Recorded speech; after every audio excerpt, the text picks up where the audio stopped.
अध्याय 1 रेशियो 1998 में पुनर्जन्म। समानांतर दुनिया। कृपया किसी भी बात को अक्षरशः न लें। वसंत ऋतु 1998। चांगहे शहर। प्रथम हाई स्कूल शिक्षण भवन की छत। चेन पिनगॉन, क्या तुम बचकानापन करना बंद कर सकते हो? मैं तुम्हें पसंद नहीं करूंगा। हम हाई स्कूल के तीसरे वर्ष के छात्र हैं और कॉलेज प्रवेश परीक्षा जल्द ही आने वाली है। तुम्हें कक्षा में बैठकर अपने पाठों की समीक्षा करनी चाहिए थी, लेकिन तुमने मुझे छत पर बुलाकर अपना गुनाह कबूल किया। क्या तुम्हें लगता है कि इसका कोई मतलब है? मुझे तुम्हारे जैसे बचकाने व्यक्ति पसंद नहीं आएंगे। युवती ली मिंगयुन ने अपने गाल फुलाते हुए कहा। उसकी आवाज में उस व्यक्ति के प्रति निराशा का भाव था जो अपेक्षाओं पर खरा नहीं उतरता। शाब्दिक रूप से लोहे से नफरत करना, क्योंकि वह इस्पात नहीं बन पाया। वे दोनों हाई स्कूल के तीसरे वर्ष के छात्र थे और एक ही कक्षा में सहपाठी थे। 3 साल तक सहपाठी रहने से उनके बीच संबंध काफी अच्छे हो गए थे। बेशक चेन पिंगॉन बहुत ही आकर्षक था, इसलिए उन दोनों के बीच थोड़ी अस्पष्टता भी थी। अभी अभी चेन पिंगॉन ने ली मेनुन को ढूंढ लिया और छत पर मिलने के लिए कहा। ली मेनुन ने इस बारे में ज्यादा नहीं सोचा और उसके पीछे पीछे चली गई। परिणामस्वरूप चेन पिंगॉन ने खाली छत का फायदा उठाया और ली मेंग्युन के सामने सीधे अपना अपराध कबूल कर लिया। चेन पिंगॉन कॉलेज प्रवेश परीक्षा से पहले अपना अपराध स्वीकार करना चाहता था। उस समय कॉलेज प्रवेश परीक्षा में अभी भी 2 महीने बाकी थे। चेन पिंगॉन ने इस अवसर का लाभ उठाकर अपना अपराध स्वीकार कर लिया। ली मेनुन को इस परिणाम की उम्मीद नहीं थी और वो तुरंत गुस्से से भड़क उठी। सभी छात्र हाई स्कूल के तीसरे वर्ष में थे और कॉलेज प्रवेश परीक्षा नजदीक थी। इस नाजुक मोड़ पर चेन पिंगॉन ने उससे अपने दिल की बात कह दी, जिससे ली मेंग्युन बेहद क्रोधित हो गई। ली मेनुन की चेन पिंगॉन के बारे में अच्छी राय थी, लेकिन वो अधिक तर्कसंगत थी। उसे ठीक ठीक पता था कि उसे इस समय क्या करना चाहिए और क्या नहीं करना चाहिए। हाई स्कूल के रोमांस का कोई भविष्य नहीं था, कम से कम उन्हें विश्वविद्यालय में दाखिला मिलने तक इंतजार करना चाहिए था। लेकिन चेन पिंगॉन ने क्या किया? वो तो उससे अपने प्यार का इजहार करने ही आ गया। ये तो बहुत बचकाना था। वह सचमुच बहुत गुस्से में थी। आज सुबह ही उसने चेन पिंगॉन से कहा था कि उन्हें किंगबेई में दाखिला पाने के लिए खूब मेहनत करनी चाहिए। चेन पिंगॉन ने कल पूरी तरह से सहमति जताई थी। फिर भी दोपहर में वह उससे अपने गुनाह कबूल करने आया। यह मनहूस बच्चा बिल्कुल ही निकम्मा था। ली मिंगयुन जितना ज्यादा इसके बारे में सोचती गई, उसका गुस्सा उतना ही बढ़ता गया। चेन पिंगॉन अपने सामने खड़ी खूबसूरत युवती को खाली निगाहों से देखता रहा। उसकी आंखें धीरे धीरे नम होने लगी। क्या मैं सपना देख रहा हूं? क्या मेरे सामने खड़ी युवती ली मेनुन है? हे भगवान, क्या मैं 1998 में कॉलेज प्रवेश परीक्षा की पूर्व संध्या पर वापस आ गया हूं? चेन पिंगॉन चौंक गया। वो अपने सामने के दृश्य से बहुत अच्छी तरह परिचित था। यह 1998 की वसंत ऋतु की बात है, जब चेन पिंगॉन ने ली मिंगयुन को छत पर बुलाकर अपने प्यार का इजहार करने को कहा, लेकिन ली ने उसे बुरी तरह से फटकार लगाई। ये स्मृति इतनी गहरी थी कि वो इसे जीवन भर नहीं भूल पाएगा। लेकिन चेन पिंगॉन जिस युग में जी रहे थे वह नवंबर 2024 का समय था। उनका पुनर्जन्म 2024 से वापस 1998 में हुआ था। 26 वर्षों की अवधि। स्वर्ग ने उसके साथ दयालुता का व्यवहार किया था। उन्हें अपने पिछले जीवन में बहुत पछतावा था और उन्होंने इस जीवन में नए सिरे से शुरुआत करने का मौका मिलने की उम्मीद नहीं की थी। अपने सामने गुस्से में भरी युवती को देखकर चेन पिंगॉन को अपने अस्वीकृत कबूलनामे से कोई निराशा नहीं हुई, क्योंकि वो जानता था कि वो वास्तव में ली मेनुन के लायक नहीं था। अगर कुछ भी नहीं बदला होता, ली मिंगयुन को पेकिंग विश्वविद्यालय में दाखिला मिल जाएगा और अपने दूसरे वर्ष में वह विदेश में पढ़ाई करने के लिए उस बदसूरत देश पेकिंग लैंड जाएगी। वह बदसूरत देश के एक प्रतिष्ठित विश्वविद्यालय से स्नातक की उपाधि प्राप्त करेगी, वहां एक कंपनी शुरू करेगी और फिर लगातार प्रगति करते हुए कंपनी को बड़ा और मजबूत बनाएगी। 20 साल बाद, जब चेन पिंगॉन ने ली मिंगयुन को दोबारा देखा, तब तक वह एक बहुराष्ट्रीय निगम की सीईओ बन चुकी थी। उनकी कुल संपत्ति कम से कम 30 अरब अमेरिकी डॉलर थी। इसके विपरीत 20 साल बाद चेन पिंगोन व्यापार में असफल हो गया, उस पर 5 मिलियन का कर्ज चढ़ गया और वह इतना निराश हो गया कि उसने एक इमारत से कूदकर आत्महत्या करने का प्रयास किया। ये ली मेंग्युन ही थी जिन्होंने ये खबर सुनी, चेन पिंगोन से संपर्क किया, उनके कर्ज चुकाने में उनकी मदद की और उन्हें फिर से जीने का साहस दिया। बाद में जब उन्होंने बात की तो चेन पिंगोन को एहसास हुआ कि हालांकि ली मेंग्युन ने हाई स्कूल में उसे अस्वीकार कर दिया था, लेकिन उसके मन में उसके लिए अच्छी धारणा थी और उससे बहुत उम्मीदें थीं। बात सिर्फ इतनी थी कि चेन पिंगोन खुद उम्मीदों पर खरा नहीं उतर पाया, उसे ली मेंग्युन के साथ पेकिंग विश्वविद्यालय में दाखिला नहीं मिला, वह एक साधारण विश्वविद्यालय में गया और उसके साथ रहने का मौका गंवा बैठा। चेन पिंगोन को ली मेंग्युन की वैवाहिक स्थिति के बारे में ज्यादा जानकारी नहीं थी, उसने केवल इतना सुना था कि वह बहुत खुश नहीं थी और उसके कोई बच्चे नहीं थे। हालांकि उस समय तक चेन पिंगोन के पास ली मेनुन के साथ रहने का अवसर नहीं बचा था। आखिरकार उनकी प्रतिष्ठा और स्थिति में बहुत बड़ा अंतर था। यह एक ऐसी कहानी थी जो 20 साल बाद घटित होने वाली थी। अब 1998 का साल था और अभी तक कुछ भी नहीं हुआ था। अगर चेन पिंगोन ने कोई बदलाव नहीं किया तो 20 साल बाद भी शायद यही नतीजा होगा। मेंग्युन, धन्यवाद। चेन पिंगोन ने उत्साह से ली मेंग्युन को कसकर गले लगाया और चुंबन के लिए नीचे झुकी। वह ली मेंग्युन को बहुत ज्यादा पसंद करता था और वह बहुत उत्साहित था, इसलिए वह खुद को रोक नहीं पाया और उसने उसका पहला चुंबन चुरा लिया। 20 साल बाद उस दिन वो सचमुच छत पर चढ़ गया था, कूदने की तैयारी में। लेकिन ली मेंग्युन एक देवदूत की तरह चेन पिंगोन के सामने प्रकट हुई और उन्हें उस गहरे अंधकार से बाहर निकाल लाई। चेन पिंगोन सचमुच भावुक हो गई। उसने पहले सोचा था कि उसका जीवन इसी तरह समाप्त हो जाएगा, ली मेंग्युन का कर्ज चुकाने या उसे पाने का कोई मौका नहीं मिलेगा। वह अपने पछतावे को मृत्यु तक कब्र में ढोता रहेगा। लेकिन स्वर्ग ने अपनी आंखें खोली और उसे वापस उसके हाई स्कूल के दिनों में भेज दिया। 1998 में तब तक कुछ भी नहीं हुआ था, सब कुछ अभी भी बदला जा सकता था। चेन पिंगोन को आखिरकार अपनी गलतियों का प्रायश्चित करने का मौका मिल गया। थप्पड़। ली मेंग्युन ने चेन पिंगोन को धक्का देकर दूर कर दिया और उसके चेहरे पर जोरदार थप्पड़ मारा। चेन पिंगोन, तू कमीना है। ली मेनुन की आंखें लाल थी और आंसू बह रहे थे। उसने गुस्से में बड़बड़ाते हुए जाने के लिए मुंह मोड़ा। चेन पिंगोन ने यूं ही उसका पहला चुंबन छीन लिया था। वो सचमुच गुस्से से आग बबूला हो गई थी।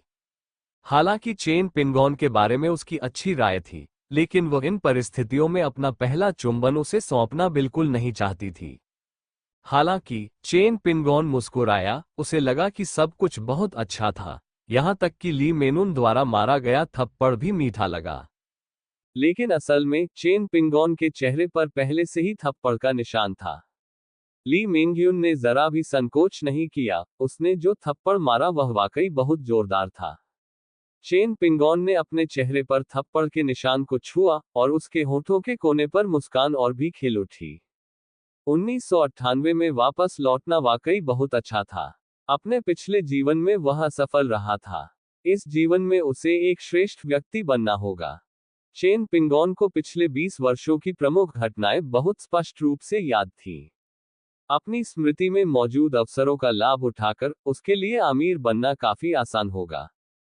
अन्य बातों को एक तरफ रख दे तो केवल बड़ी कंपनियों के थोड़े से शेयर खरीदकर ही वह बाद में बहुत बड़ी संपत्ति अर्जित कर सकता है। और बिटकॉइन वही धनवान बनने की कुंजी थी। बात सिर्फ इतनी सी थी कि बिटकॉइन बहुत देर से आया, इसे आने में 10 साल से ज्यादा का समय लग गया। बिटकॉइन पर अल्पावधि में भरोसा नहीं किया जा सकता था, लेकिन अमीर बनने के लिए और भी कई परियोजनाएं थीं। चेन पिंगोन ने अपने शरीर में स्फूर्ति का संचार महसूस किया। बेशक चेन पिंगोन ये भी जानता था कि वह सिर्फ एक साधारण व्यक्ति है। हालांकि उसे भविष्य की यादें थीं, लेकिन वह बहुत सी चीजों को बदल नहीं सकता था। पैसा कमाना और अमीर बनना ठीक था, लेकिन उसे अन्य मामलों में दखल नहीं देना चाहिए था। उन प्रमुख आयोजनों में एक आम व्यक्ति की भागीदारी संभव नहीं थी। वो अवसर की दहलीज पर खड़ा रहता और रुझानों का अनुसरण करते हुए कुछ पैसे कमा लेता। तभी उसके कान में एक मधुर आवाज सुनाई दी। बधाई हो, होस्ट, आपने 1 युआन फ्लैश सेल सिस्टम प्राप्त कर लिया है। 1 युआन की फ्लैश सेल शुरू हो गई है। होस्ट, कृपया जल्द से जल्द इस फ्लैश सेल का लाभ उठाएं। चेन पिंगॉन के चेहरे पर हैरानी के भाव छा गए। अध्याय 2, 1 युआन फ्लैश सेल प्रणाली। क्या मुझे मतिभ्रम हो रहा है? चेन पिंगान ने संदेह भरे चेहरे के साथ सोचा। बेशक वह जानता था कि सिस्टम क्या है, लेकिन चेन पिंगान ये भी जानती थी कि उपन्यासों में इस व्यवस्था को काल्पनिक रूप दिया गया था। सिस्टम को वास्तविकता में प्रकट नहीं होना चाहिए। इसीलिए चेन पिंगान को शक हुआ कि वह मतिभ्रम का शिकार हो रहा है। लेकिन फिर भी उनका स्वयं भी पुनर्जन्म हो चुका था। यदि पुनर्जन्म जैसी कोई असंभव घटना घटित होती, तो उससे किसी सिस्टम का जुड़ा होना भी काफी सामान्य प्रतीत होता। पुनर्जन्म से गुजरने वाले व्यक्ति के पास एक प्रणाली होना बिल्कुल सामान्य बात थी। सिस्टम, क्या तुम वहां हो? अपने संदेह के बावजूद चेन पिंगन ने मन ही मन चुपचाप पुकारा। चेन पिंगन के सामने अचानक एक सिस्टम इंटरफेस प्रकट हो गया। यह एक अर्ध पारदर्शी आभासी इंटरफेस था, जो चेन पिंगान के सामने एक पारदर्शी स्क्रीन की तरह दिखाई दे रहा था। सिस्टम इंटरफेस भी बहुत सरल था, क्योंकि सिस्टम इंटरफेस में केवल एक ही कार्य था। सिस्टम इंटरफेस के शीर्ष पर सिस्टम का नाम था। सिस्टम का नाम 1 yuan flash sale system. System की कार्यक्षमता 1 युआन की फ्लैश सेल आयोजित करने में सक्षम। सिस्टम इंटरफेस प्रतिदिन 4 आइटमों को रिफ्रेश करेगा, लेकिन प्रतिदिन केवल एक आइटम की ही फ्लैश सेल की जा सकती है। और फ्लैश सेल की कीमत मात्र 1 युआन थी। यह 1 युआन फ्लैश सेल सिस्टम था। सिस्टम की फ्लैश सेल के लिए इस्तेमाल की जाने वाली मुद्रा 1 युआन नकद थी। आज की फ्लैश सेल की चारों वस्तुओं को पहले ही रिफ्रेश कर दिया गया था। 10 सोने की ईंटें, कुल वजन 30 किलोग्राम। कैप्टन अमेरिका के सुपर सोल्जर सीरम की एक शीशी। The great Tang world max level longevity art. भविष्य की दुनिया बुद्धि बढ़ाने वाले पेय की एक शीशी। उपयोग के बाद बुद्धि दोगुनी हो जाती है। सिस्टम इंटरफेस पर चारों आइटम दिखाई दिए, और चेन पिंगन लगभग सदमे से अपना आपा खो बैठा। शानदार, ये सिस्टम वाकई लाजवाब था। नए रूप में प्रस्तुत किए गए व्यंजन बहुत ही स्वादिष्ट थे। इन चारों वस्तुओं में से सबसे खराब वस्तु वास्तव में 30 किलोग्राम सोना था। बाकी 3 चीजें भी बेहतरीन थीं। सबसे पहले सोने को हटाया गया। हालांकि सोना मूल्यवान था, लेकिन उसका मूल्य सबसे कम था। इसलिए सबसे पहले सोने को बाहर रखा गया। अंत में 3 विकल्पों में से एक को चुनना बाकी रह गया था। चेन पिंगान ने इंटेलिजेंस पोशन को नष्ट करने से पहले बस एक पल के लिए सोचा। फिलहाल उसकी बुद्धि पर्याप्त थी, और बुद्धिवर्धक औषधि तुरंत उपयोगी नहीं थी।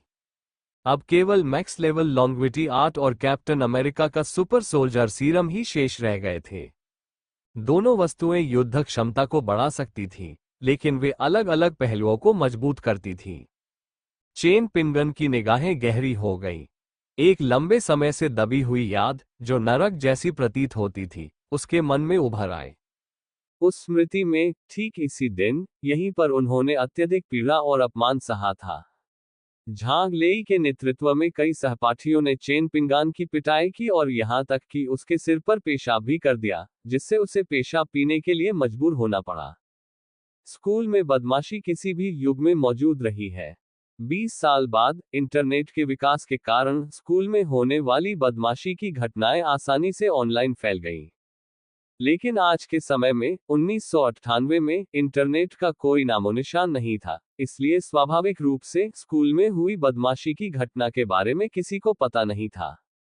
वह एक भयावह याद थी जिसे चेन पिंगान याद करने की हिम्मत नहीं करता था।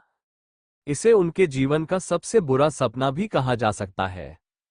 इस घटना के कारण चेन पिंगान के शैक्षणिक प्रदर्शन में भारी गिरावट आई। वह कॉलेज प्रवेश परीक्षा में असफल रहा और उसे केवल एक फर्जी डिप्लोमा धारक संस्थान में दाखिला मिला, जिसने उसके पूरे जीवन को सीधे तौर पर प्रभावित किया। उस दृश्य को याद करते ही चेन पिंगन का शरीर कांप उठा। ये भय और क्रोध से उत्पन्न एक कपकपी थी। उनकी स्मृति में झांग लेई और उनका दल जल्द ही पहुंचने वाला है। झांग लेई अगली कक्षा का एक वरिष्ठ छात्र था और वह भी ली मेंग्यून की पढ़ाई कर रहा था। झांग लेई को इस बात से बेहद जलन थी कि चेन पिंगान ली मेंग्यून के करीब आ सकती थी। वो लंबे समय से चेन पिंगन को सबक सिखाना चाहता था।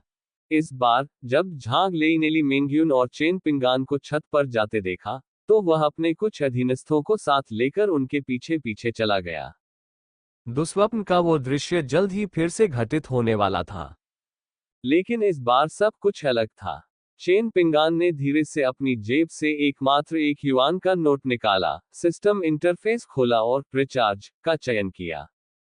उसके हाथ में मौजूद एक युआन का नोट पल भर में प्रकाश की एक लकीर में बदल गया और उसकी उंगलियों से गायब हो गया। सिस्टम इंटरफेस के अंदर एक डिंग की आवाज आई और राशि कॉलम में एक युआन जुड़ गया।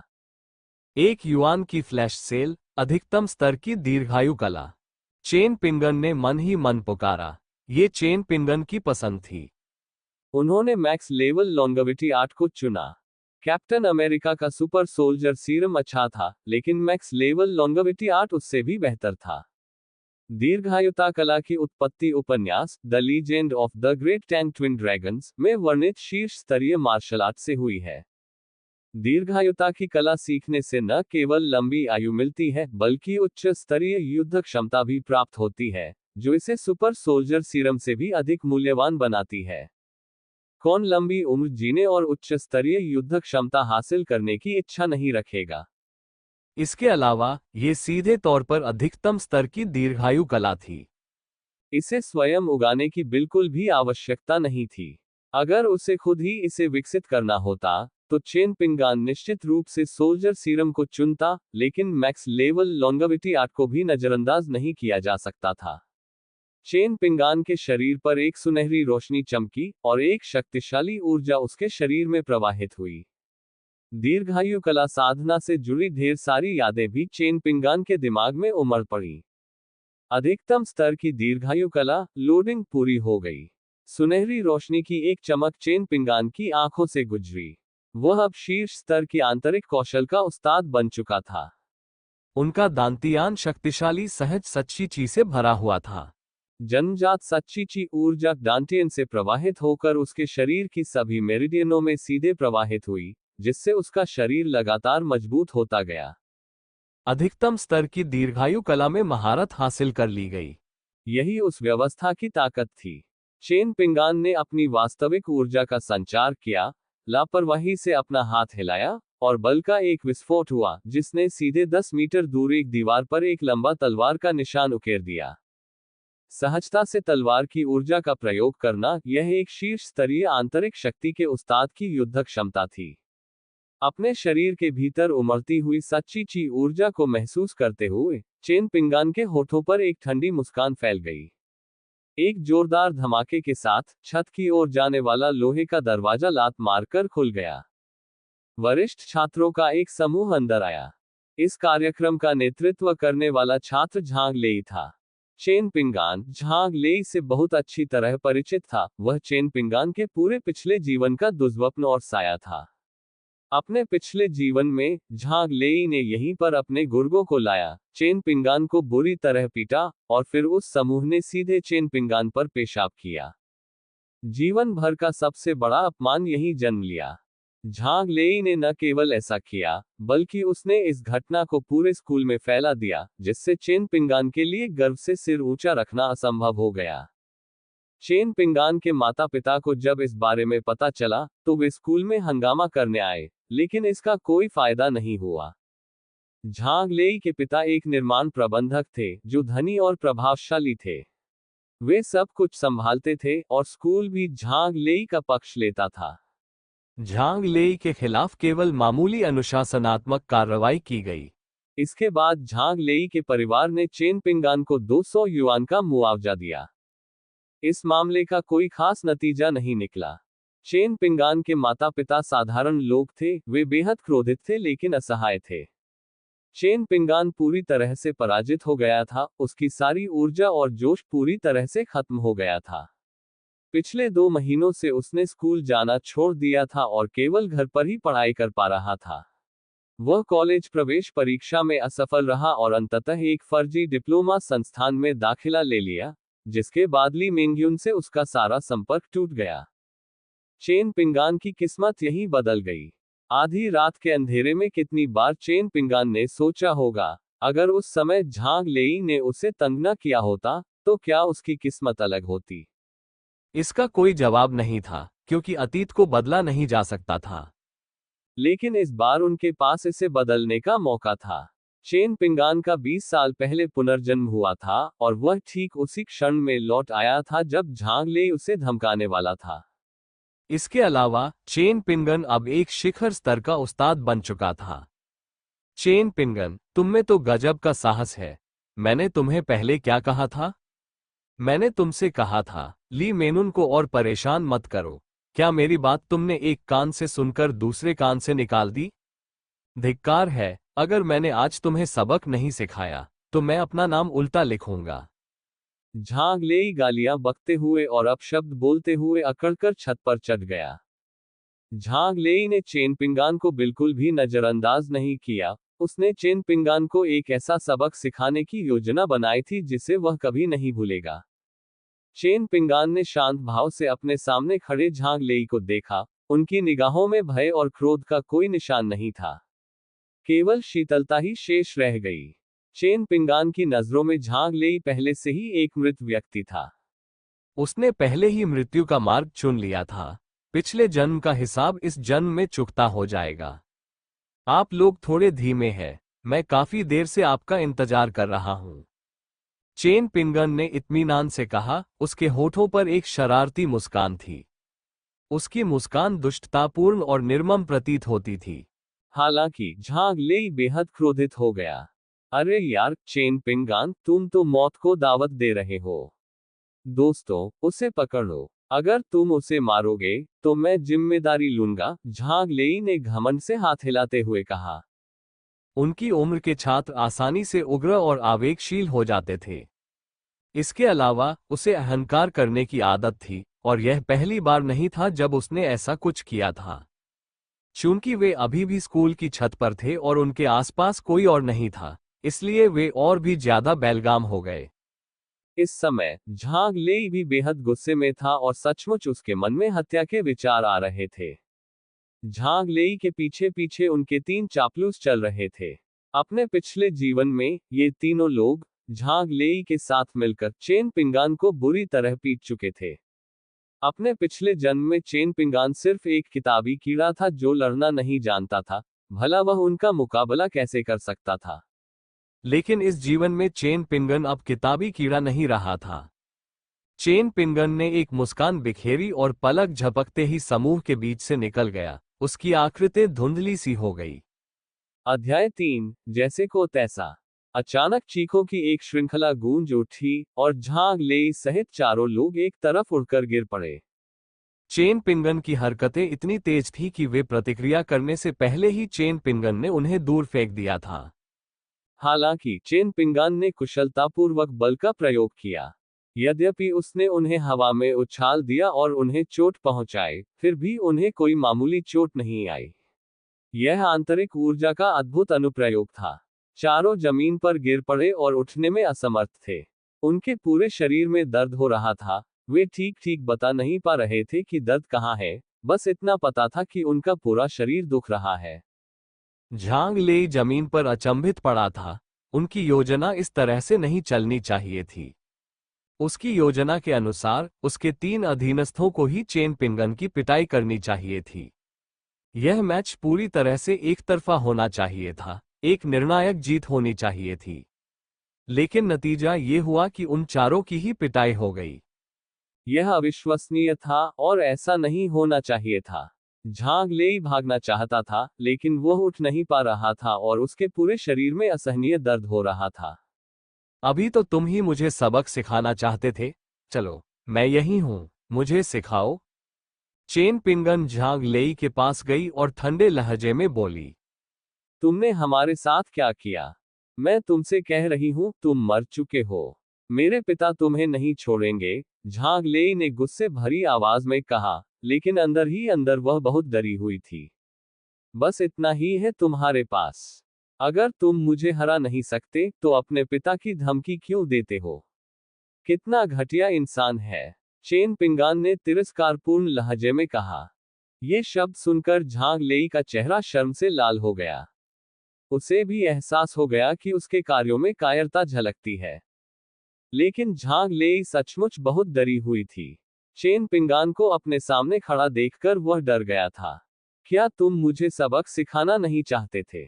चलो, मुझे सिखाओ, मैं यहीं तुम्हारा इंतजार कर रहा हूं, चेन पिंगान ने उदासीनता से कहा। उसका चेहरा एकदम ठंडा था। बस इंतजार करो, तुम मर चुके हो। मैं तुम्हें नहीं छोड़ूंगा, झांग लेई ने दांत पीसते हुए कहा। तुम्हारे पास तो सिर्फ दिखावा है, चेन पिंगान ने तिरस्कारपूर्वक कहा। आओ, मैं तुम्हें सिखाता हूं कि लोगों को कैसे धमकाया जाता है। जैसे ही चेन पिंगान बोल रहा था, उसने अपनी पैंट उतार दी और अपना बड़ा अंग बाहर निकाल लिया। आज तुम भाग्यशाली हो, तुम्हें मेरे द्वारा बनाई गई बढ़िया शराब पीने को मिलेगी, चेन पिंगान ने कुछ उन्मादपूर्ण ढंग से कहा। झांग लेई का चेहरा गुस्से से हरा पड़ गया। चेन पिंगान अब जो कर रहा था, वह ठीक वही था जो झांग लेई चेन पिंगान के साथ करना चाहता था। लेकिन अगर ऐसा चेन पिंगान के साथ किया जाता तो ये स्वीकार्य होता, लेकिन अगर उसके साथ किया जाता तो ये बिल्कुल अस्वीकार्य होता। चेन पिंगान, मुझसे गलती हो गई। कृपया मुझे जाने दो, मत करो। झांग लेई ने घबराकर विनती की। मैंने पहले भी तुमसे इसी तरह विनती की थी, लेकिन तुमने मुझे जाने नहीं दिया, चेन पिंगान ने व्यंग्य भरे लहजे में कहा। बेशक, चेन पिंगान अपने पिछले जीवन की बात कर रहे थे। पिछले जन्म में जब झांग लेई ने उसे सताया था, तब उसने घुटने टेककर भीख मांगी थी, लेकिन यह व्यर्थ था, झांग लेई ने फिर भी उसे नहीं बख्शा। झांग लेई ने बोलने की कोशिश की, लेकिन बहुत देर हो चुकी थी। पेशाब की एक धार पहले ही झांग लेई के चेहरे की ओर बढ़ रही थी। झांग लेई केवल अपना सिर दूसरी तरफ मोड़ने और अपना मुंह बंद करने की पूरी कोशिश कर सकता था। लेकिन चेन पिंगान ने झांग लेई को लात मारी, और झांग लेई ने तुरंत अपना मुंह चौड़ा खोल दिया और चीखने लगा। फिर पेशाब की एक धार सीधे झांग लेई के मुंह के अंदर जा गिरी। चेन पिंगान पूरी तरह से शौच कर चुका था और कांप उठा। कितना आरामदायक है। सुन ली और उसके दो साथी इस दृश्य को किनारे से देखते रहे और पूरी तरह से स्तब्ध रह गए। सन ली, लू मिंग और कियान हाओ, ये तीनों झांग लेई के चमचे थे। चेन पिंगान ने उन तीनों की ओर देखा। चेन पिंगान की निगाहें महसूस करते ही वे तीनों भयभीत हो गए। आज तुम तीनों की तो आसानी से छुट्टी हो गई। मेरी पेशाब खत्म हो गई है, वरना तुम भी इतनी आसानी से नहीं बच पाते, चेन पिंगान ने बुदबुदाते हुए कहा। चेन पिंगान की बात सुनकर तीनों ने आखिरकार राहत की सांस ली। मैं तुम तीनों को जीने का मौका दूंगा, बशर्ते तुम झांग लेई के सिर पर पेशाब करने के लिए भी राजी हो जाओ। मैं तुम्हें जाने दूंगा, चेन पिंगान ने सनली और बाकी दोनों को देखकर मुस्कुराते हुए कहा। असंभव, हम ऐसा कभी नहीं करेंगे। झांग लेई हमारे बॉस हैं, सन ली ने तुरंत जवाब दिया। वफादार, बहुत बढ़िया। तो जाओ और मर जाओ। मैं तुम्हारी इच्छा पूरी कर दूंगा, चेन पिंगान ने ताना मारा। बोलने के बाद वह सनली के पास गया और उसे लात मारी। ये लात सुनली के एक EQ पॉइंट पर लगी। सनली दर्द से कराह उठा और तुरंत जोर से चीख पड़ा। उसका पूरा शरीर असहनीय दर्द से कांप रहा था। यह दृश्य देखकर लू मिंग और कियान हाओ भी भयभीत हो गए। तुम दोनों का क्या तुम झांग लेई पर पेशाब करने वाले हो, या तुम भी सुनली की तरह अंजाम भुगतने की योजना बना रहे हो? चेन पिंगान ने बाकी बचे दोनों से पूछा। 3, लू मिंग हकलाते हुए बोला। चूंकि तुम इतने वफादार हो कि मौत से भी नहीं डरते, इसलिए मैं तुम्हारी इच्छा पूरी करूंगा, चेन पिंगान ने मुस्कुराते हुए कहा और फिर उन दोनों को लात मार दी। दोनों तुरंत सिकुड़कर बैठ गए, उनके पूरे शरीर में तीव्र दर्द हो रहा था। मुझे पेशाब आ रहा है। मुझे पेशाब आ रहा है। कृपया हमें जाने दीजिए, हम सब सहपाठी हैं। सुनली चिल्लाए। वह इसे बिल्कुल भी सहन नहीं कर पा रहा था, दर्द असहनीय था।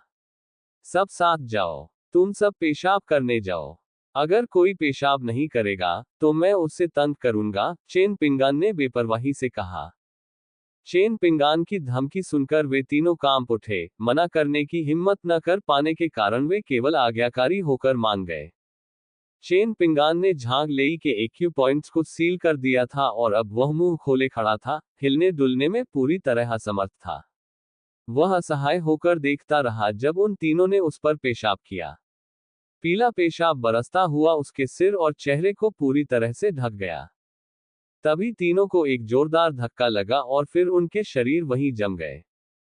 उन तीनों के पीछे से हल्की हंसी की आवाज आई। आज के लिए इतना ही काफी है। अगली बार हम धीरे धीरे खेलेंगे। दूर से चेन पिंगान की आवाज आई, जिसके बाद उसके कदमों की आवाज धीरे धीरे मंद होती चली गई। चेन पिंगान के कदमों की आहट दूर होते देख सुन ली और उसके दोनों साथियों ने राहत की सांस ली। लेकिन बहुत जल्द ही वे दहशत में आकर इस बात से अवगत हुए कि उनके शरीर हिल नहीं सकते। चेन पिंगान, जल्दी करो और हमें जाने दो। हम घर जाना चाहते हैं, कृपया। चेन पिंगान, हम दोबारा आपको परेशान करने की हिम्मत नहीं करेंगे। कृपया हमें जाने दीजिए। सुन ली और उसके दोनों साथी रोने लगे, उनकी आवाजें विनती से भरी हुई थीं। वे चेन पिंगान को वापस बुलाने की उम्मीद कर रहे थे। लेकिन चेन पिंगान कभी वापस नहीं लौटा। स्कूल की छत पर केवल 4 रोते हुए युवक ही बचे थे। छत से सीढ़ियों से नीचे उतरते हुए चेन पिंगान बेहद खुश थी। एक गीत गुनगुनाते हुए वह छोटे छोटे कदमों से कक्षा की ओर बढ़ा। उसे कक्षा के स्थान की धुंधली सी याद थी। तभी एक खूबसूरत लड़की उसकी ओर चलकर आई। चेन पिंगान रुक गया। अपने सामने खड़ी खूबसूरत लड़की को देखकर उसकी आंखों में हैरानी की एक झलक दिखाई दी। लिन वानजुन। ये लिन वानजुन है, जो अभी भी जीवित है। अपने पिछले जन्म में लिन वानजुन की बहुत कम उम्र में मृत्यु हो गई थी। उसे कुछ ही वर्षों में मर जाना चाहिए था। इसीलिए लिन वानजुन को दोबारा देखकर चेन पिंगान को इतना झटका लगा था। चेन पिंगान को अचानक एहसास हुआ कि वह 1998 में वापस आ गया है। एक ऐसा समय जब लिन वानजुन अभी भी जीवित थी। ये वाकई बहुत अच्छी बात है कि लिन वानजुन जीवित है। चेन पिंगान ने मन ही मन उत्साह से कहा। लिन वानजुन और ली मिंगयुन दोनों ही कैंपस की खूबसूरत लड़कियां थीं, जिन्हें सहपाठियों द्वारा मजाक में फर्स्ट हाई की जुड़वां सुंदरियां कहा जाता था। चेन पिंगान की आने वाले कुछ दशकों की यादों में उन दोनों से ज्यादा खूबसूरत लड़कियां शायद ही कोई होंगी। सिर्फ यही एक बात उनकी उत्कृष्टता को दर्शाती है। दोनों लड़कियों का व्यक्तित्व और स्वभाव बिल्कुल अलग अलग था। ली मिंगयुन हंसमुख और उदार थी, लड़कों के साथ आसानी से मजाक कर लेती थी और स्कूल में बहुत लोकप्रिय थी। बेशक वह थोड़ी तसुंडेरे भी थी। लिन वानजुन अलग थी, वो कुछ हद तक अलग थलग रहती थी, आमतौर पर गंभीर और बिना मुस्कुराए रहती थी, और उसके बहुत कम दोस्त थे। कई सहपाठियों ने लिन वानजुन को आइसबर्ग ब्यूटी कहकर पुकारा। और सच कहें तो लिन वानजुन में सचमुच एक हिमशैल सौंदर्य की आभा थी। हाई स्कूल के अपने पहले वर्ष के दौरान चेन पिंगान ने लिन वानजुन का पीछा किया, लेकिन उसने उसे अस्वीकार कर दिया। लिन वानजुन द्वारा अस्वीकार किए जाने के बाद ही चेन पिंगान ने ली मिंगयुन का पीछा करना शुरू किया। यह तो बस इतना ही कहा जा सकता है कि चेन पिंगान में हाई स्कूल के दिनों से ही एक बदमाश बनने की क्षमता मौजूद थी। वैसे देखा जाए तो ली वानजुन का भाग्य भी बाद में काफी दुखद रहा। अध्याय 4। नमस्ते, लिन वानजुन। उनकी स्मृति में ली मिंगयुन के लिए अगले 20 वर्षों का समय सुगम रहने की बात कही जा सकती है। हालांकि लिन वानजुन 2 साल बाद अपनी जान गंवा बैठेगी। ली वानजुन का पारिवारिक पृष्ठभूमि अच्छा नहीं था, वे ग्रामीण इलाके से थे। उसकी एक छोटी बहन और एक छोटा भाई था, जिससे वह परिवार में सबसे बड़ी संतान थी। उसकी मां घर के कामकाज संभालती थी जबकि उसके पिता बाहर काम करते थे। शुरू में हालांकि परिवार कड़ी मेहनत करता था, फिर भी वे एक स्थिर जीवन जी सकते थे। लेकिन अफसोस, भाग्य बहुत निर्दयी है। लिन वानजुन के पिता, जो दूसरे शहर में काम कर रहे थे, एक परिचालन त्रुटि के कारण ऊंचाई से गिर गए और उनका पैर टूट गया। क्योंकि वह एक अस्थायी कर्मचारी था, इसलिए मुआवजा बहुत कम था, केवल 10,000 युआन। समय का अनुमान लगाते हुए उसके पिता को पहले ही चोट लग चुकी होगी और वे घर लौट आए होंगे। अपने पिता के इलाज के लिए परिवार की सारी बचत खर्च हो गई और जितना पैसा वे उधार ले सकते थे उतना उधार ले लिया गया। लेकिन फिर भी पैसा अपर्याप्त था। हालात और भी बदतर हो गए जब लिन वानजुन की मां भी बीमार पड़ गई और उन्हें सर्जरी की जरूरत पड़ी, जिसमें 1 लाख युआन से अधिक का खर्च आया। लेकिन परिवार का पैसा बहुत पहले ही खर्च हो चुका था, जिससे उनके पास ऑपरेशन के लिए कोई धनराशि नहीं बची थी। इसी समय पड़ोसी गांव के एक बुजुर्ग कुंवारे व्यक्ति ने लिन वानजुन से शादी करने के लिए 300,000 युआन का दहेज देने की पेशकश की।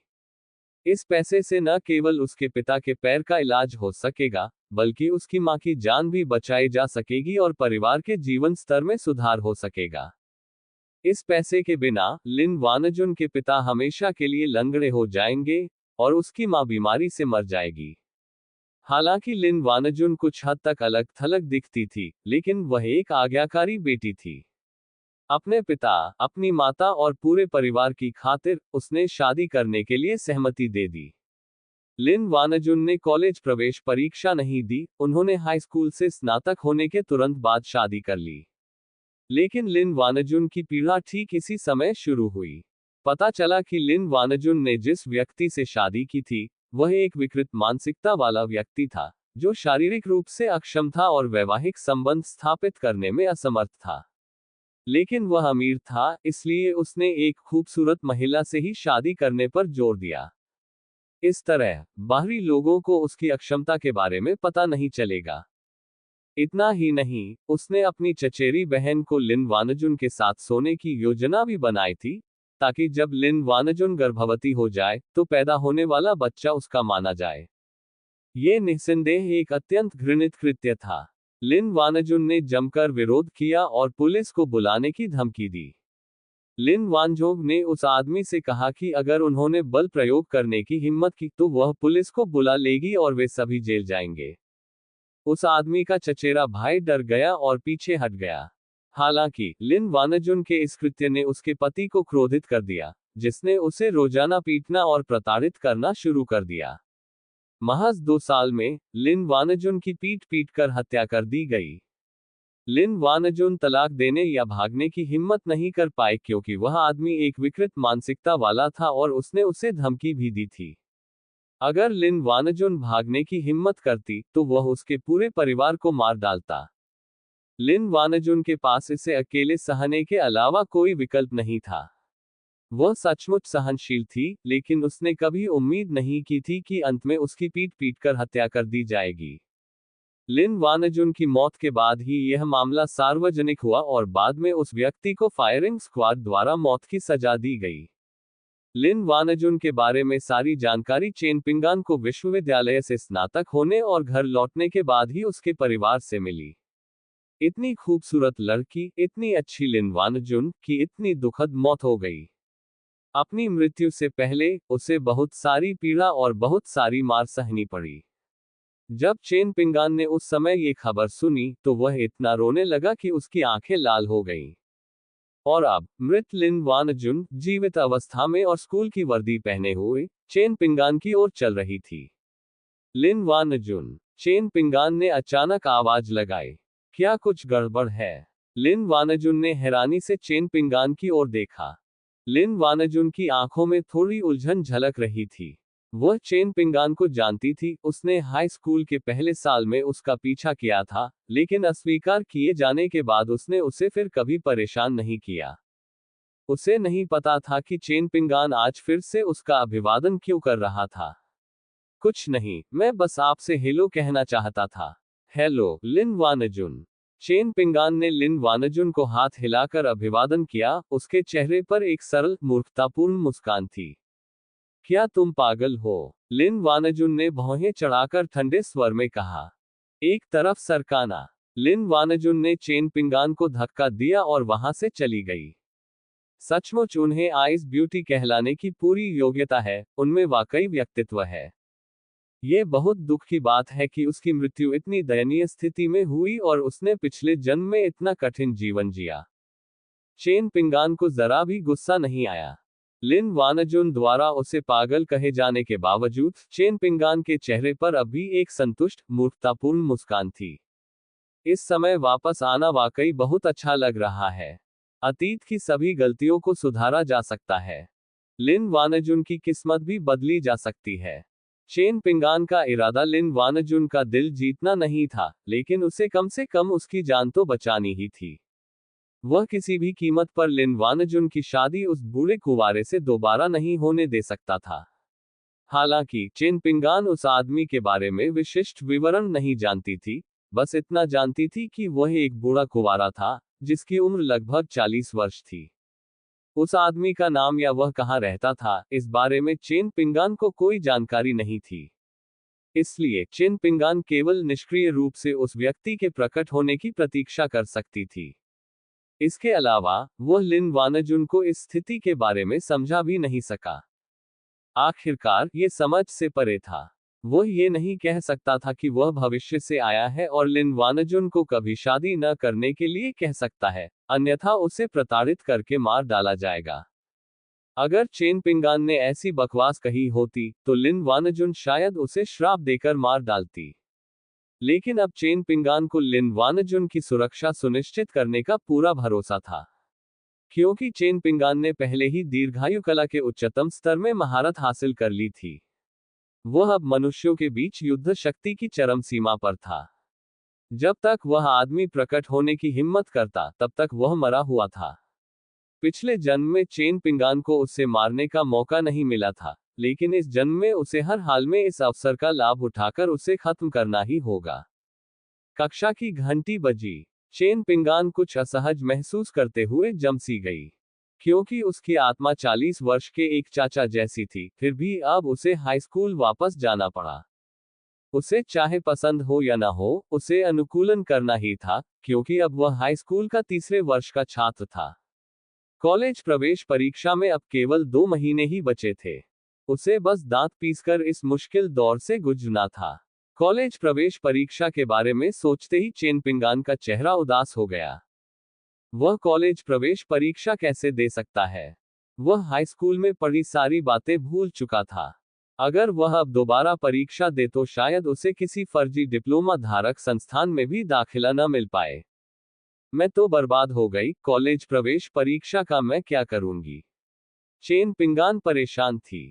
हालांकि कॉलेज प्रवेश परीक्षा में अभी भी 2 महीने बाकी थे, एक और मामला इससे भी ज्यादा परेशानी वाला था। उसे याद नहीं आ रहा था कि उसकी सीट कहाँ थी। उन्हें कक्षा तो मिल गई थी, लेकिन बैठने की जगह नहीं मिली, क्योंकि बैठने की व्यवस्था हर हफ्ते बदलती रहती थी। बूढ़े चेन, जल्दी इधर आओ, शिक्षक जल्द ही आ रहे हैं। तभी एक सहपाठी लड़के ने चेन पिंगान को हाथ हिलाकर इशारा किया और उसे अपने पास बुलाया। चेन पिंगान की स्मृति तुरंत सक्रिय हो गई।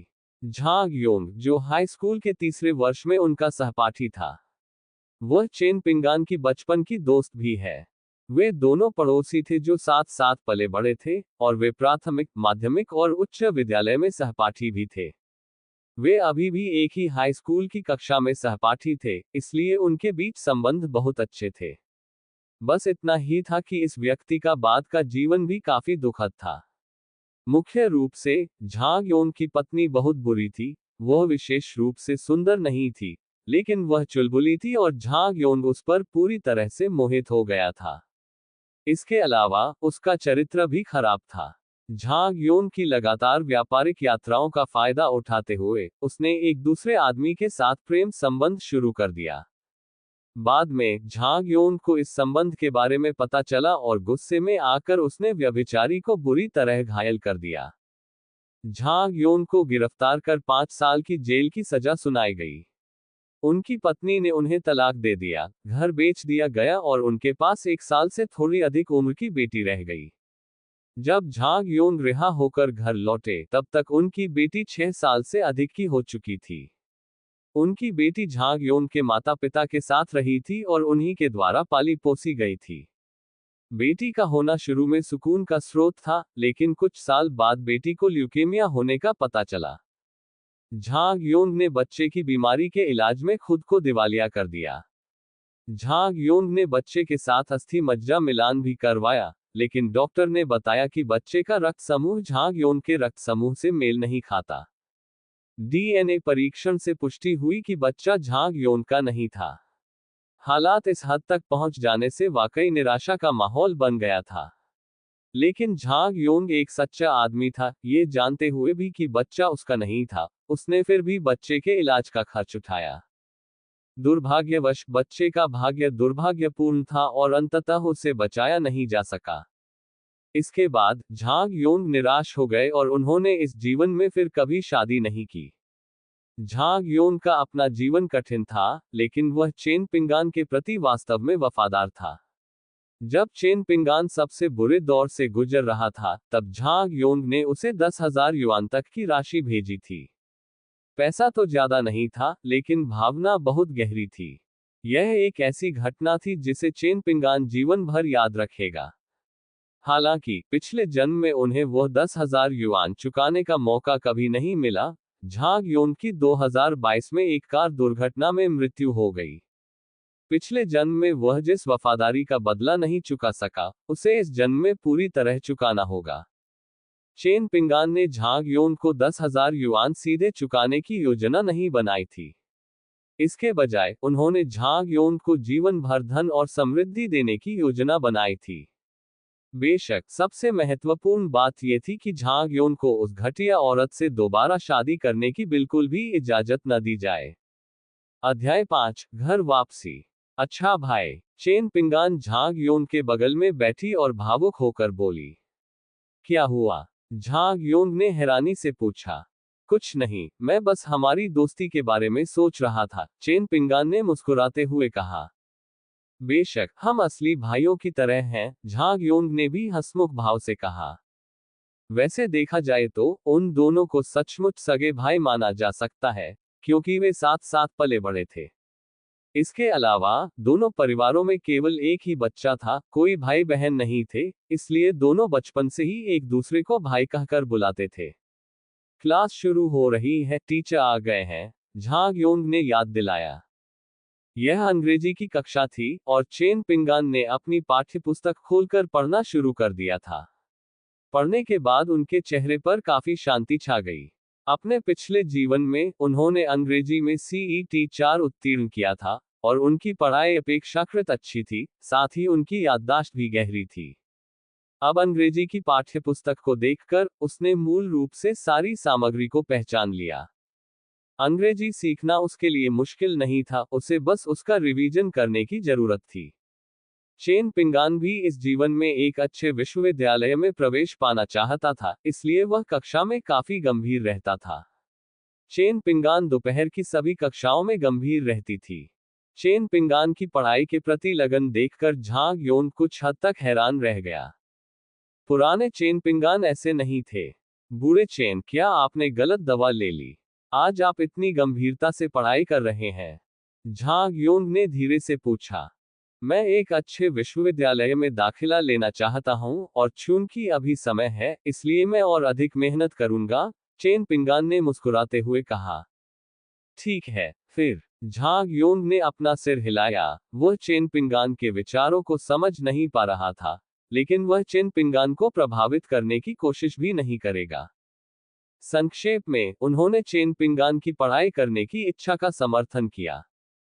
हालांकि झांग योंग ने खुद ही हार मान ली थी, क्योंकि वह जानता था कि वह पढ़ाई के लिए नहीं बना है, और अगर वह चाहता भी तो अब बहुत देर हो चुकी थी। शाम की स्वर अध्ययन गतिविधि शाम 6:30 बजे समाप्त हुई और फिर स्कूल की छुट्टी हो गई। चेन पिंगान का घर पास में ही था, इसलिए वह स्कूल में नहीं रहता था, वह हर दिन साइकिल से स्कूल जाता था। झांग योंग भी वैसा ही था, वे साथ साथ स्कूल जाते और आते थे। स्कूल के गेट पर चेन पिंगान ने मुस्कुराते हुए छत की ओर देखा, फिर अपना सिर घुमाया और साइकिल चलाते हुए चला गया।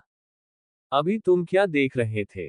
झांग योंग ने अजीब से भाव से पूछा। उसने पहले ही देखा था कि चेन पिंगान स्कूल की ओर देखने के लिए अपना सिर घुमा रहा था। कुछ नहीं, बस स्कूल देखना चाहता था, चेन पिंगान ने मुस्कुराते हुए कहा। इस स्कूल में ऐसा क्या अच्छा है? मैं इसे देखते देखते थक गया हूं, झांग योंग ने बुदबुदाते हुए कहा। चेन पिंगान मुस्कुराए और उसने कोई स्पष्टीकरण नहीं दिया। झांग योन को कैसे पता चलता कि स्कूल की छत पर 4 छात्र रात की ठंडी हवा में कांप रहे थे। आधी रात तक झांग लेई के चारों शरीरों पर स्थित एक्यूपॉइंट स्वतः ही खुल जाएंगे, जिससे उन्हें स्वतंत्र रूप से हिलने डुलने की अनुमति मिल जाएगी। हालांकि उस लंबी अवधि के दौरान उन चारों का समय आसान नहीं होगा। 10 मिनट की साइकिल यात्रा के बाद चेन पिंगान आखिरकार शिंगफू कम्युनिटी पहुंचे, जहां उनका घर स्थित था। झांग योन का घर ठीक सामने वाली पुरानी गली में था। दोनों सामुदायिक प्रवेश द्वार पर अलग हो गए और चेन पिंगान साइकिल चलाते हुए वापस समुदाय में चली गई। समुदाय के परिचित दृश्यों को देखकर चेन पिंगान थोड़ा उत्साहित हो गया। अपनी साइकिल खड़ी करने के बाद चेन पिंगान उत्साह से भरकर तेजी से अपने घर की ओर चल पड़ा। चेन पिंगान का घर तीसरी मंजिल पर था और वहां कोई लिफ्ट नहीं थी, उनकी इमारत में सीढ़ियां थीं। अपने दरवाजे पर पहुंचकर चेन पिंगान ने दरवाजा नहीं खटखटाया बल्कि सीधे अपनी चाबी से दरवाजा खोल दिया। यह उनकी आदत थी, जिसे उन्होंने हमेशा बनाए रखा था। दरवाजा सीधे बैठक कक्ष में खुलता था, जो भोजन कक्ष के रूप में भी काम करता था। पूरे परिवार ने यहीं खाना खाया। चेन पिंगान की पहली नजर में ही एक अधेड़ उम्र का जोड़ा बैठक में टीवी देख रहा था। वे चेन पिंगान के पिता और माता थे। उनके पिता चेन गुओकिंग और उनकी माता यू शियुइंग थी। चेन पिंगान को वापस आते देख उसके माता पिता मुस्कुराए और उसका अभिवादन किया। बेटा, तुम वापस आ गए। तुम्हें भूख लगी होगी, माँ तुम्हारे लिए चावल लाती है, यू शियुइंग ने मुस्कुराते हुए कहा। माँ, मैं खुद कर लूंगी, चेन पिंगान ने झट से कहा।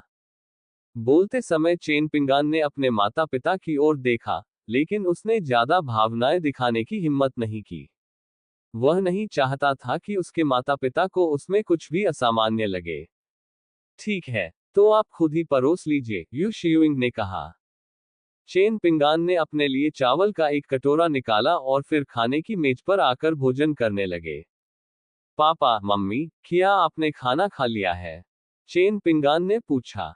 बोलते समय उन्होंने अपने माता पिता को देखने का भी अवसर लिया। उसके माता पिता अब सचमुच जवान थे। उसके पिता की उम्र 40 से कम लग रही थी और उसकी मां की उम्र 30 के आसपास थी। क्योंकि उनके माता पिता ने कम उम्र में शादी कर ली थी और कम उम्र में ही बच्चे हो गए थे, इसलिए चेन पिंगान 18 साल का हो चुका था, लेकिन उसके पिता की उम्र अभी भी 40 साल से कम थी। चेन पिंगान की यादों में पिता एक बूढ़े व्यक्ति थे जिनके बाल सफेद थे और चेहरा झुर्रियों से भरा हुआ था। उनकी माँ भी काफी हद तक वैसी ही दिखती थी, लेकिन इस समय उनके माता पिता बहुत ही युवा थे। अपने माता पिता को उनकी युवावस्था में देखकर चेन पिंगान थोड़ा भावुक हो गया। दुर्भाग्यवश अब अपने माता पिता का सामना करते हुए चेन पिंगान अपनी भावनाओं को व्यक्त करने की हिम्मत नहीं कर पा रहा था, अन्यथा उनके सामने इसे समझाने का कोई तरीका नहीं रह जाता। वह अपने माता पिता को ये तो बता ही नहीं सकता था कि वह 20 साल भविष्य से आया है ना? अगर वह इसे इस तरह समझाता, तो शायद उसके माता पिता उसे पागल समझ लेते। चेन पिंगान खाना खा रहा था और इस दौरान उसके मन में तरह तरह के विचार आ रहे थे। अपने पिछले जीवन में अपनी खराब स्थिति के कारण वह अपने माता पिता का बहुत ऋणी था और उसे कभी भी उन्हें चुकाने का मौका नहीं मिला। अब जब ईश्वर ने उसे नए सिरे से शुरुआत करने का मौका दिया है, तो उसे इस अवसर को अवश्य ही भुनाना चाहिए। उसे यह सुनिश्चित करना होगा कि उसके माता पिता एक अच्छा जीवन व्यतीत करें। उनके पिछले जीवन में उनके माता पिता का जीवन भी आसान नहीं था। दोनों माता पिता नौकरी से निकाले गए कर्मचारी थे, जिन्होंने 5 या 6 साल पहले अपनी नौकरी खो दी थी। नौकरी से निकाले जाने के बाद उनकी मां को एक होटल में वेट्रेस की नौकरी मिल गई और उनके पिता, जिनके पास कार मरम्मत का कौशल था, नौकरी से निकाले जाने के बाद एक निजी ऑटो मरम्मत की दुकान में काम करने लगे। उनके माता पिता दोनों की नौकरियां अच्छी नहीं थीं और वे दोनों कड़ी मेहनत करके पैसे कमाते थे, लेकिन सौभाग्यवश परिवार के पास खाने पीने और पहनने के लिए पर्याप्त था। उन्हें अमीर बनने का अवसर ही नहीं मिला। लिन फैंग ने आज बहुत धीरे धीरे खाना खाया, अपनी मां के बनाए खाने का बड़े ध्यान से स्वाद लेते हुए। उनकी मां हमेशा परिवार के लिए भोजन तैयार करती थी। आज तुम इतनी धीरे धीरे क्यों खा रहे हो? फादर चेन गुओकिंग ने अजीब से भाव से पूछा। चेन पिंगान ने मुस्कुराते हुए कहा, मुझे लगता है कि यह बहुत स्वादिष्ट है, इसलिए मैं इसे जल्दी जल्दी खाने से हिचकिचा रहा हूँ। यह सुनकर उसकी माँ भी मुस्कुरा उठी। कुछ देर बाद चेन पिंगान को आखिरकार पेट भरा हुआ महसूस हुआ। अगर यह पुराना चेन पिंगान होता तो वह खाना खाने के बाद चला जाता, लेकिन मौजूदा चेन पिंगान ने तो खाना खत्म करने के बाद बर्तन भी धो दिए। यह देखकर दोनों माता पिता ने एक दूसरे को देखकर मुस्कुरा दिया। क्या तुमने अपना होमवर्क कर लिया है? तुम यहाँ क्यों बैठे हो? चेन पिंगान को अपने बगल में बैठे देख पिता चेन गुओकिंग ने कुछ उलझन के साथ पूछा। मुझे ज्यादा होमवर्क नहीं है, मैं थोड़ी देर आराम कर लूंगी। मुख्य रूप से मैं आप लोगों, मम्मी और पापा के साथ कुछ समय बातें करना चाहती हूँ, चेन पिंगान ने मुस्कुराते हुए कहा। क्या आज तुमने गलत दवा ले ली? मुझे ऐसा क्यों लग रहा है कि तुम अलग हो? यू शियुइंग ने भी अजीब से भाव से पूछा। आमतौर पर चेन पिंगान घर आते ही खाना खा लेता था, फिर खाने के बाद अपने कमरे में वापस चला जाता था, कभी बर्तन नहीं धोता था। आज रात चेन पिंगान ने न केवल बर्तन धोए बल्कि उसके बाद अपने कमरे में वापस नहीं गए, बल्कि उनके साथ टीवी देखने आ गए। मुझमें कुछ भी अजीब नहीं है, बस अचानक से थोड़ा भावुक महसूस करने लगा। मैं बड़ा तो हो गया हूँ, लेकिन माँ और पिताजी, मैंने आपके साथ ज्यादा समय नहीं बिताया है। कुछ ही सालों में आप दोनों बूढ़े हो जाएंगे। चेन पिंगान ने भावुक होकर कहा। नहीं, मुझे अब भी लगता है कि तुम आज काफी अजीब हो, चेन गुओकिंग ने भौहें चढ़ाते हुए कहा। चेन पिंगान मन ही मन कड़वी मुस्कान के साथ मुस्कुराया। वाकई, जैसे ही वह थोड़ा सा भी असामान्य व्यवहार करता, उसके माता पिता उसकी असामान्यता को तुरंत पहचान लेते थे। अध्याय 6, इंटरनेट कैफे खोलना। माँ और पिताजी, आप लोग बहुत ज्यादा सोच रहे हैं। मैं तो बस मैं ही हूँ। इसमें अजीब क्या है? चेन पिंगान ने मुस्कुराते हुए कहा। लेकिन मन ही मन वह सोच रहा था, माँ और पिताजी, कृपया मुझमें कुछ भी असामान्य न देखें। सौभाग्यवश चेन पिंगान वाकई हद से ज्यादा सोच रहा था। उसके माता पिता चाहे कितने भी बुद्धिमान क्यों न हो, वे यह अंदाजा नहीं लगा सकते थे कि उनके सामने खड़ा उनका बेटा एक पुनर्जन्म है। इसके अलावा उनके माता पिता की उम्र को देखते हुए शायद उन्हें ये भी नहीं पता था कि पुनर्जन्म क्या होता है। मुझे आपसे कुछ बात करनी थी, चेन गुओकिंग ने अचानक कहा। यह क्या है? यू शियुइंग ने उत्सुकता से पूछा। मेरा एक दोस्त है, ओल्ड ली, आपको उसे जानना चाहिए। पिछली बार हमने साथ में खाना खाया था। बूढ़े ली ने मुझे बताया कि वे एक हॉटपॉट रेस्टोरेंट खोलने की योजना बना रहे हैं और मुझसे पूछा कि क्या मैं उनके साथ साझेदारी करना चाहता हूँ। वे जो हॉटपॉट रेस्टोरेंट खोल रहे हैं, वह काफी बड़ा है, जिसके लिए लगभग 2 मिलियन के निवेश की आवश्यकता होगी। अगर मैं निवेश करने को तैयार हूँ, तो मैं 2 लाख का निवेश कर सकता हूँ। अगर यह हॉटपॉट रेस्टोरेंट वाकई चल पड़ा, तो सालाना कुछ मिलियन कमाना कोई बड़ी बात नहीं होगी। फिर हमारा परिवार भी इससे लाभान्वित हो सकेगा। चेन गुओकिंग ने अपनी आंखों में आशा की झलक लिए कहा। चेन पिंगान स्तब्ध रह गया, और फिर धीरे धीरे उसके मन में एक धुंधली सी याद उभरने लगी। धिक्कार है, मुझे याद है कि पिताजी ने भी उस समय एक हॉटपॉट रेस्टोरेंट में निवेश किया था, लेकिन उन्हें 3 लाख से अधिक का नुकसान हुआ था। चेन पिंगान ने मन ही मन शिकायत की। वह इस याद को पहले भूल चुका था, लेकिन अब अचानक उसे याद आ गई। अपने पिछले जीवन में उनके परिवार ने एक हॉटपॉट रेस्टोरेंट में निवेश किया था, संभवतः यही वाला।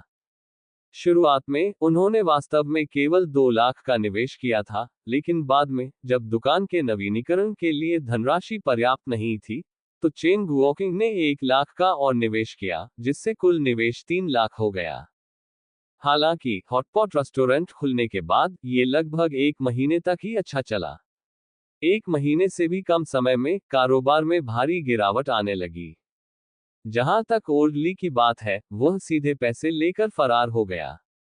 जब तक चेन गुओकिंग ने प्रतिक्रिया दी, तब तक बहुत देर हो चुकी थी। दुकान में मौजूद सभी उपकरण ले जाकर बेच दिए गए थे, और चेन गुओकिंग को सीधे तौर पर 3 लाख से अधिक का नुकसान हुआ।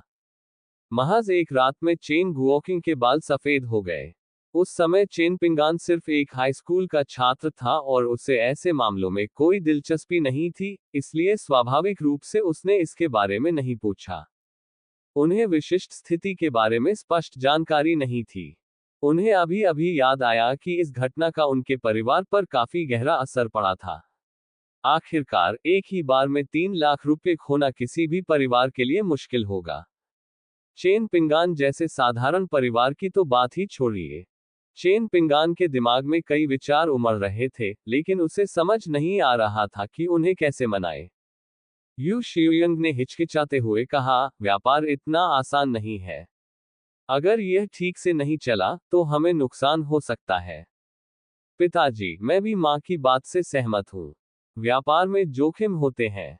क्या आपने इस बारे में सोचा है? अगर इस व्यापार में घाटा हो जाए और सारे 2 लाख रुपए बर्बाद हो जाएं, तो क्या आप ऐसा परिणाम स्वीकार कर पाएंगे? चेन पिंगान ने बीच में टोकते हुए कहा। यह भी एक तरह की सहायता थी। क्या आप कुछ सकारात्मक नहीं कह सकते? अगर मैं अमीर हो जाऊं तो क्या होगा? चेन गुओकिंग ने गहरी आवाज में कहा। पिताजी, हमारा परिवार अमीर नहीं है। निवेश करने से पहले हमें सबसे बुरे परिणाम के बारे में सोचना चाहिए। बस मुझे बताएं, अगर पूरे 2 लाख रुपए डूब जाएं, तो क्या आप ऐसा परिणाम स्वीकार कर पाएंगे? चेन पिंगान ने पूछना जारी रखा। चेन गुओकिंग एक पल के लिए चुप हो गया। अगर सचमुच सारे 2 लाख रुपए खो गए थे, तो वह इस परिणाम को स्वीकार नहीं कर सकता था। यह जानना महत्वपूर्ण है कि उनके परिवार की कुल बचत केवल 2 लाख से थोड़ी अधिक थी। इसके अलावा इस पैसे का एक विशिष्ट उपयोग था। यह सारा पैसा चेन पिंगान की विश्वविद्यालय की ट्यूशन फीस और स्नातक होने और शादी करने के बाद घर खरीदने के खर्च के लिए योजनाबद्ध था। चेन गुओकिंग और उनकी पत्नी ने जीवन भर कड़ी मेहनत की थी और उनके पास केवल इतनी ही बचत थी। अगर सब कुछ खो जाए, तो शायद उसे मरने जैसा महसूस होगा। पिताजी, क्या आपको पता है कि आपको किस तरह का व्यवसाय नहीं करना चाहिए? चेन पिंगान ने बोलना जारी रखा। मुझे किस तरह का व्यवसाय नहीं करना चाहिए? आप ये तो नहीं कह रहे कि गर्मागर्म सूप का व्यवसाय नहीं करना चाहिए? चेन गुओकिंग ने नाखुशी से कहा। ऐसा नहीं है कि हॉटपॉट का कारोबार नहीं किया जा सकता, बल्कि साझेदारी वाले कारोबार नहीं किए जा सकते, खासकर ऐसे कारोबार जिनमें कई शेयरधारक साझेदारी करते हैं। आपको निश्चित रूप से ऐसे कारोबार नहीं करने चाहिए। पिताजी, इस बारे में सोचिए। अगर आप किसी कंपनी के साथ व्यापार में साझेदारी करते हैं और आप सिर्फ एक छोटे शेयरधारक हैं, तो व्यापार कैसे चलाया जाएगा, इसका निर्णय कौन करेगा, आप या वे? कितना खर्च करना है, हॉटपॉट का कारोबार कैसे चलाना है, क्या ये सब उन्हीं पर निर्भर नहीं है? ऐसे में क्या हॉटपॉट रेस्तरां का भविष्य किसी और के हाथों में नहीं है? सिर्फ उनकी क्षमताओं पर दांव लगाने के लिए 2 लाख का निवेश करना, क्या ये बहुत बड़ा जुआ नहीं है? चेन पिंगान ने पलटवार किया। अगर हम खुद ये कर सकते तो अब तक कर चुके होते। लेकिन हमें व्यापार करना नहीं आता। चेन गुओकिंग ने गुस्से के साथ कहा। वह अधेड़ उम्र का एक ऐसा व्यक्ति था जिसने कुछ भी हासिल नहीं किया था, इसलिए स्वाभाविक रूप से उसके अपने विचार थे। उसे ये भी उम्मीद थी कि इस निवेश के माध्यम से वह अपने परिवार की जीवन स्थिति में बदलाव ला सकेगा। उसका विचार अच्छा था, लेकिन वह बहुत भोला था। पिताजी, चूंकि आप 2 लाख रुपए का निवेश करके व्यवसाय शुरू करने की योजना बना रहे हैं, तो क्यों ना हम इसे खुद ही शुरू कर दें? हम एक छोटा व्यवसाय शुरू कर सकते हैं जिस पर हमें पूरा भरोसा है। चाहे हमें लाभ हो या हानि, इसका कारण हम खुद ही जान लेंगे। अगर आप ये 2 लाख रुपए निवेश करते हैं और अंत में सब कुछ बर्बाद हो जाता है, तो आपको पता भी नहीं चलेगा कि ऐसा कैसे हुआ। चेन पिंगान की यह बात सुनकर यू शियुयंग ने भी राहत की सांस लेते हुए कहा, हमारा बेटा सही कह रहा है। किसी और के हाथों में 2 लाख रुपए निवेश करना उतना अच्छा नहीं है जितना कि खुद निवेश करना। चेन गुओकिंग ने कड़वी मुस्कान के साथ कहा, हमें व्यापार करना कैसे पता चलेगा? अगर हम सचमुच खुद ही यह काम करें, तो मुझे लगता है कि पैसे खोने की संभावना वास्तव में कहीं अधिक होगी। कौन कहता है? मुझे एक ऐसा व्यवसाय पता है जो पैसा कमा सकता है, और यह पैसा कमाना निश्चित है, चेन पिंगान ने अचानक कहा। चेन पिंगान को भी अचानक ये ख्याल आया कि इस समय कौन सा व्यवसाय पैसा कमा सकता है। तो मुझे ये बताएं कि ऐसा कौन सा व्यवसाय किया जा सकता है जो निश्चित रूप से लाभदायक हो और जिसमें नुकसान न हो। चेन गुओकिंग को इसमें रुचि हुई और उसने पूछा, क्या आपको इंटरनेट कैफे के बारे में पता है? चेन पिंगान ने मुस्कुराते हुए कहा। इंटरनेट कैफे के कारोबार के बारे में सोचते हुए चेन पिंगान को भी इसमें दिलचस्पी हो गई। इंटरनेट कैफे, ये क्या होता है? चेन गुओकिंग ने हैरानी से पूछा। इंटरनेट कैफे, क्या यह एक ऐसी दुकान नहीं है जिसमें बहुत सारे कंप्यूटर होते हैं जिनका लोग उपयोग करते हैं? यू शियुइंग ने कुछ देर सोचा और कहा, जिस होटल में वह काम करती थी, उससे कुछ ही दूरी पर एक नया इंटरनेट कैफे खुला था, और उसने उसे देखा था। हाँ माँ, वह एक इंटरनेट कैफे है। चेन पिंगान ने सिर हिलाया। क्या तुम इंटरनेट कैफे गए थे, बदमाश? चेन गुओकिंग को जैसे कुछ एहसास हुआ और उसने नाखुशी से कहा। आखिरकार, चेन पिंगान हाई स्कूल के तीसरे वर्ष के एक महत्वपूर्ण दौर से गुजर रहा था। अगर वह इस समय इंटरनेट कैफे जाता और अपनी पढ़ाई में देरी करता, तो इसका गंभीर परिणाम होता। मेरे पास इंटरनेट कैफे जाने का समय कैसे होगा? मैंने तो बस रास्ते में एक देखा था। मैं इंटरनेट कैफे की बात कर रहा हूं क्योंकि मेरे एक सहपाठी का परिवार इंटरनेट कैफे चलाता है। उनका इंटरनेट कैफे का कारोबार बहुत अच्छा चल रहा है। मैंने सुना है कि इंटरनेट कैफे में इंटरनेट चलाने का खर्च अब 5 युआन प्रति घंटा है। एक कंप्यूटर का किराया 5 युआन प्रति घंटा है। 24 घंटे का किराया 120 युआन है। यदि 10 कंप्यूटर हों, तो प्रतिदिन 1200 युआन, प्रति माह 36,000 युआन और प्रति वर्ष 4 लाख युआन से अधिक का खर्च आएगा। और ये तो सिर्फ 10 कंप्यूटरों के लिए है। अगर 20 या 30 कंप्यूटर हो तो क्या होगा? सबसे महत्वपूर्ण बात यह है कि इंटरनेट कैफे एक बार का निवेश है जो लगातार पैसा कमाता रहता है। आपको रोजाना सामान भरने की जरूरत नहीं है, एकमात्र दैनिक खर्च बिजली का है। बिजली की कीमत कितनी है? हॉटपॉट रेस्टोरेंट का व्यवसाय अलग है क्योंकि हॉटपॉट के लिए सामग्री का स्टॉक करना आवश्यक होता है। आज खरीदी गई सब्जियां कल इस्तेमाल नहीं की जा सकती। जब तक कारोबार खराब रहेगा, हॉटपॉट रेस्टोरेंट 10 दिन से लेकर आधे महीने के भीतर बंद हो जाएगा।